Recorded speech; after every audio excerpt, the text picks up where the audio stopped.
नाज़रीन, drama serial एक भूल की नेक्स्ट आने वाली एपिसोड में आप देखेंगे कि जब आशिर को यकीन हो जाता है कि बतूल उसके कितने भी सख्त से सख्त रवैये को सहने की हिम्मत रखती है, तो वो जान जाता है कि ये पीछे नहीं हटेगी और अब मिनाहिल को हासिल करने के लिए उसे कुछ और ही करना पड़ेगा। इसीलिए वो साहिर को इस्तेमाल करेगा और कहेगा साहिर कि अगर तुम एक बार भी अपने मुँह से कह दोगे कि तुम और बतूल एक दूसरे से मोहब्बत करते थे तो तुम्हारा रास्ता साफ हो जाएगा और मैं खुद ब खुद उसे छोड़ दूंगा। बस मैं अपनी माँ की जिद की वजह से मजबूर हूँ। जिस पर साहिर कहता है कि किस कदर खुदगर्ज इंसान है, इतनी शफाफ दिल की औरत से ये रिहा नहीं करना चाहता, यकीनन ये भी किसी और के चक्कर में है, तभी तो ये इस तरह से कर रहा है बतूल के साथ।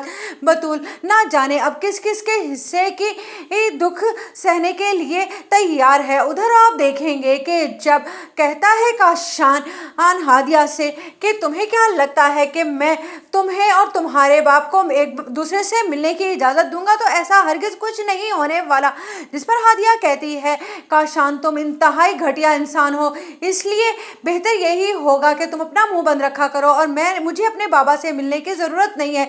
मैंने कौन सा उन्हें कोई सुख दिया है जो मैं उनके गले लगकर उनके सीने में ठंडक डाल दूंगी। उधर आप देखेंगे कि बतूल को ये तो पता चल जाता है कि आशिर मिनाहिल को पसंद करता है, लेकिन वो उसके साथ इस तरह का रवैया उसका कोई मनफी ही हक था। उधर आप देखेंगे कि जब आशिर अपनी माँ से कहता है कि वो मिनाहिल को पसंद करता है तो वो साफ साफ कह देती है कि वो मिनाहिल को अपनी बहू हरगिज़ नहीं बनाएगी। एक तलाक याफ्ता लड़की से वो अपने बेटे की शादी नहीं करना चाहती। जिस पर आशिर कहता है लेकिन मैं उसी से शादी कर कर रहूँगा। इसीलिए आशिर की माँ ये फैसला करती है कि क्यों ना मिनाहिल के बाप से बात की जाए कि वो अपनी बेटी को उसके बेटे से दूर रखे, क्योंकि अब वो शादीशुदा है और उसकी बीवी एक पाकबाज औरत है। जिस पर वो कहता है कि मेरे बेटी को तो तुम कह रही हो, अपने बेटे से कहो ना कि वो मेरी